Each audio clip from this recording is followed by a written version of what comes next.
Thank you, Madam Speaker. Madam Speaker, I rise in the House today for the second reading of an act respecting Highway Safety Act. After consultations with organizations, groups, and departments, it was determined that the Motor Vehicle Act could be improved to protect New Brunswick residents, police officers, and peace officers.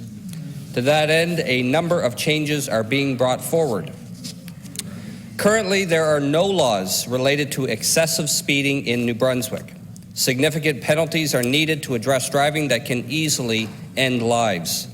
The following amendments would help address that issue. As it stands, the penalties for driving 50 kilometers over the speed limit are the same as driving 85 kilometers over the speed limit, a $500 fine and 5 demerit points.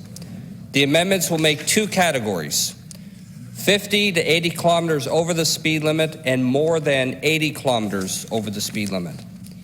Anyone caught driving between 50 to 80 kilometers over the speed limit will have their vehicle impounded for 7 days, in addition to the current penalties of $500 fine and 5 demerit points.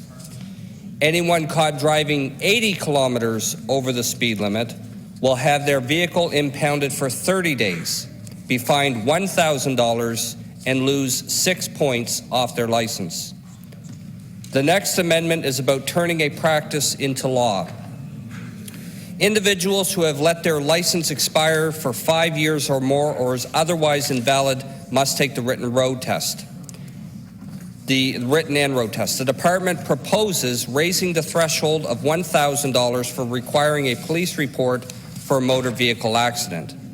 Anyone who has been in even a minor accident can tell you it doesn't take much to rack up a $1,000 bill in damages. Therefore, it's recommended that the threshold be raised to $2,000, which would match with all neighboring provinces. Mr. Speaker, Madam Speaker, I'm sure most drivers are familiar with the crossover sections on our highways. It is an offense under the Act for passenger vehicles to use a crossover on our 4-lane highways. They are for authorized vehicles only. However, the Act does not define what an authorized vehicle is. As a result, there have been cases where individuals have contested the fine in court and were not convicted because the judge agreed that authorized vehicle is not defined under the Act. The amendment will clarify what is meant by an authorized vehicle. Lastly, the department wants to address an issue with impounded off-road vehicles. Tow companies say they have multiple abandoned off-road vehicles taking up space in their storage yards, and they have no way of disposing these vehicles.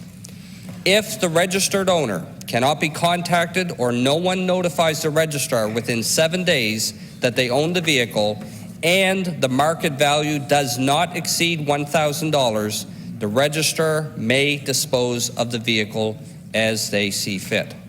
Thank you, Madam Speaker.